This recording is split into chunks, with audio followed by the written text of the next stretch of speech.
اور پھر اپنے پیارے حبیب کو یہ اختیار دیا کہ آپ جاؤ ان کو نماز کے بارے میں تفصیل بتاؤ. بھئی یہ خفی کے ذریعے بتایا گیا.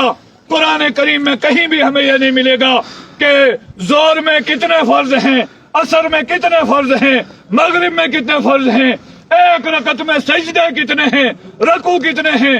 یہ سارا اختیار حضرت رسول اللہ کو دیا. بھئی یہ خفی کے ذریعے دیا. اور آپ نے ہمیں نمازیں پڑھ کے بتایا کہ صلو کما رأیتمونی اصلی. اور یہ بھی اچھی طرح یاد رکھو، بہت سارے لوگ کہتے ہیں کہ بھئی کسی طرح سجدہ دیتے رہو، کسی طرح سجدہ دیتے رہو. یہ قابل قبول نہیں ہے، اس لیے کہ رسول اللہ کا یہ صحیح فرمان موجود ہے کہ صلو کما رأیتمونی اصلی. نماز اس طرح پڑھو جس طرح مجھے نماز پڑھتے ہوئے دیکھتے ہو، وہی نمازیں قبول ہوں گی جو جناب محمد رسول اللہ صلی اللہ علیہ وسلم کے طریقے کے مطابق پڑھی جائیں گی. تو جب وراثت کا مسئلہ آیا، اللہ رب ذوالجلال نے قرآن کریم میں خود حصے کر کے بتایا ہے کہ جائیداد میں کس کو کیا ملنے والا ہے. لہذا سب سے زیادہ کوتاہی بھی اسی سلسلے میں ہو رہی ہے. سب سے زیادہ اہم بھی یہی مسئلہ ہے کہ متوفی کی جائیداد شریعت کے اصولوں کے مطابق تقسیم کی جائے.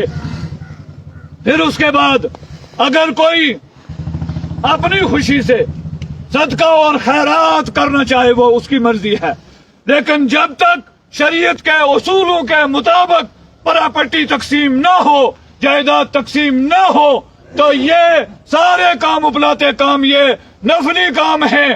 اور ان میں سے بہت سارے کام ثابت شدہ ہیں اور بہت سارے کام ثابت شدہ نہیں ہیں. ہم اس پر توجہ دیتے ہیں، لیکن جو اہم ترین فریضہ ہے رب ذوالجلال نے جس کی ادائیگی پر انعام و اکرام کا وعدہ کیا ہے اور جس کی خلاف ورزی کرنے والوں کے لیے جہنم کی شدید وعیدیں سنائی ہیں، اس پر ہماری توجہ نہیں ہوتی. لہذا جب ہم اسلام میں داخل ہوئے ہیں تو قرآن کریم یہ حکم دیتا ہے ادخلوا فی السلم کافہ.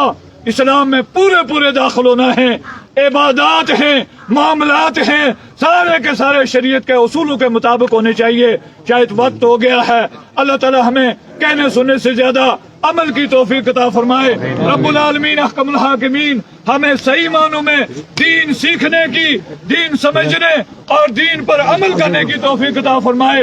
رب العالمین احکم الحاکمین ہمیں صحیح معنوں میں کتاب و سنت پر چلنے کی توفیق عطا فرما. کتاب و سنت پر کی نشر و اشاعت کی توفیق عطا فرما.